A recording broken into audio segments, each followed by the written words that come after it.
Party সবাই দিচ্ছে। কি রে ভাই, তুই কি দিব না? আমরা কি সবাই দেবো না? তুই দিবি, আমি দেবো, ওই সিনহা দেবে, সবাই মিলে একসাথে করলেই না মজা হবে।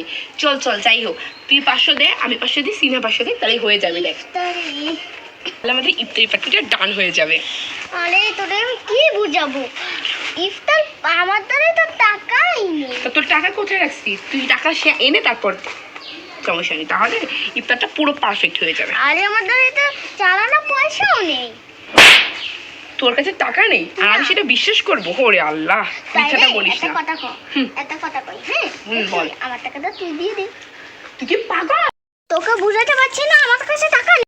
তোর কাছে টাকা নেই সেটা তো বুঝছি, আপাতত তুই 500 টাকার বদলে 300 টাকা দে, ঠিক আছে? আরে দাঁড়া দাঁড়া দাঁড়া, যাইস না, আমার টাকাটা তুই দিয়ে দে। কি? তোর টাকা আমি দেবো? তুই আগে 500 টাকা আমার দে। তুই 3 বছর 3 মাস 10 দিন আগে আমার টাকা নিচ্ছিস, সেই টাকাকে ফেরত দে। শয়তান কোথাকার। 500 টাকাটা দিয়ে দে। এবার শিওর তোরে দিয়ে দেবো। তোরে বিশ্বাস করবো? তোরে? তুই আগে আমার টাকা ফেরত দে, তারপর আমি তোরে বিশ্বাস করবো। অসভ্য কোথাকার। রোজা রমজান মাসে তোর গালাগালি শুনতে না মন চাই না, তুই টাকাটা ভালো মতো ফেরত দে। আবার টাকা চাই বেয়াদব। কি করছিস তোরা?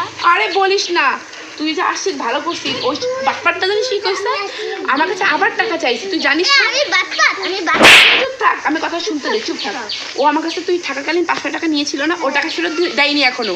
তার পরবর্তীতে ও এখন আমার কাছে বলছে ইফতারি পাতির টাকার আরো 300 টাকা দিতে বলছে। ও তাও কি খারাপ তাহলে, বুঝিস? এটা দিয়ে তো হয়ে যায়। লোরার কাছে তুই লোরাটা দিতে আসছিস। আরে ও এরকমই মাঝে মাঝে করে, যখন ওই যে টাকা পয়সা নিয়ে যেতাম না, ওর কাছে টাকা যদি ধার নেয় না আমার কাছ থেকে, তখন এই কাজটাই করে ও। বাদ দে ওইসব, বাদ দে, যার সময় বাড়ি পাঠিয়ে দেবো। তুই কি বলতে চাইছিস সেটা বল। ও তুই ইফতারি পার্টি করবি? হ্যাঁ হ্যাঁ, কত টাকা? এই তো 500 টাকা, তুই দে তাড়াতাড়ি। আমি আর তারা 5 টাকা তো তো মেন ব্যাপার না। এটা কাকে বলবি না তো? না, কাউকে বলবো না। কি কথা? আমরা রোজা রাখতে পারি না, 3 বেলা খেয়ে রোজা রাখি, প্লিজ কাউকে বলিস চলে। আচ্ছা যাক, তুই আর আমি জানি, আর কেউ জানবে না, ঠিক আছে? সমস্যা নেই, তুই টাকাটা দে। আর টাকাটা যদি দিবি তারপরে দেন আমি তোর সাথে কারো কথা বলছি। আচ্ছা চল, এটাকে আগে বাড়ি ফেলে দিই। টাকা দিয়ে দিতে। আচ্ছা আচ্ছা চল চল। কারো কথা, তোর কথা কাউকে বলবো না, আর তুই বাসায় চলে যাবে ভালো সাবধানে। আর আমি এটাকে উঠাই নিয়ে আর বাসায় দিয়ে আসি। আচ্ছা যা তাহলে। আচ্ছা যা। এই আনিকা, ওঠ। আনিকা আনিকা আনিকা, আরে ওঠ ওঠ, জ্ঞান ফিরে গেছে, ওঠ। বাসা যেতে হবে তো নাকি? যেতে পারবি একা নাকি নিয়ে যাব? হ্যাঁ পারবো, তো নিয়ে যাওয়া লাগে না। ও তো সাবধানে যাস, ঠিক আছে? মাথায় কাপড়টা দে।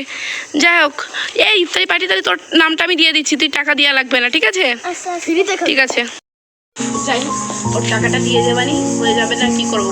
ও তো যে চেঁচা টাকাও দেবে না, ইফতারিও করবে না। তার সবাই বন্ধু বান্ধব মিলে যদি একটু মানে ইফতারি না করি তাহলে আর হয় না। যাই, আমি শুনে বলেছি ও তো রোজা রাখে না, আমি সবাইকে বলে দেবো।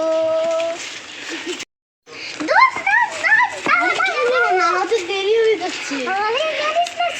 রোজা রাখে না, 3 বেলা খাইয়া রোজা রাখে। আর সবাইকে কয় কি আমি রোজা রাখি তাই বলে, জানিস? আমাকেও তো তাই বলে। তাইলে আমি দেখেছি। হ্যাঁ ও কবে নাকি মিথ্যা কথা। ঠিক আছে, ব্যাপারটা আমি দেখতেছি, পরে কত হবে আমি নামাজ পড়তে যাই। এইবার হবে আসল মজা, সবাইকে বলে বেড়াবো। গরমে দোস্ত কথা বলতে বলি সবাইকে। কি বলেছি আমি? এত কাজ কেন? কি বলছি আমি সেটা বল। এদিকে এদিকে কি বলছি? সে সবাই রোজা সবাই কয়ে বেড়াচ্ছে রোজা নেই যে। কি বলেছি? এসব কথা কে বলেছে? আমি কোনো কথা বলিনি। তুই যে তোকে কাকে বলি? তুই তো বলি। এক সেকেন্ড। আমির সাথে সেদিন আমাদের সাথে আনিকাও ছিল। আনিকা কি ঢং করেছে নাকি সবাইকে বলে ফেলাইছে? ওর কাছে আমি টাকা চাইছি বলে এটা এই কাজটাও করতে পারেও। যেহেতু সমস্যা আমরা তোর হয়েছে, তাই সমাধানটা আমরাও করবো। চল। তুই কি আনিকায় বললো না? হ্যাঁ। এই তুই কি ওকে চেনো? হ্যাঁ ও তো সিলভা। দাদা আনিকা যে তোমার কাছে কোনো কথা বলেছে? হ্যাঁ ও সুষমা আমাকে বলছিল আমি নামাজ পড়তে যাচ্ছিলাম, আনিকা আমাকে বলছিল কি যে ও বলে রোজাই রাখি না। এইসব মিথ্যা কথা কি আনিকাই বলেছে? দাদা এই কথাটা কি আনিকাই বলেছে? হ্যাঁ ও কোথায় তুমি জানো? ও মনে হয় ওর বাসায়। দাঁড়াও, আচ্ছা ভালো হয়েছে ভাইয়া বলার জন্য। বন্ধ কর।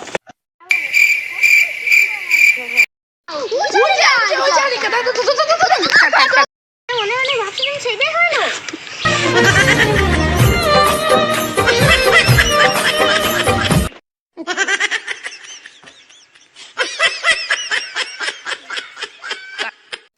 গাইস, চলে আসছে আপনাদের মাঝে। তো কেমন লাগছে ভিডিওটা অবশ্যই আপনারা জানাবেন, আর কোন পার্টটা সবথেকে বেশি ভালো লাগছে এবং মজা লাগছে অবশ্যই সবাই কমেন্ট করে জানাবেন। তো ভিডিওটা ছিল এই পর্যন্ত, হোপফুলি আপনাদের ভালো লাগছে। তো বাই বাই।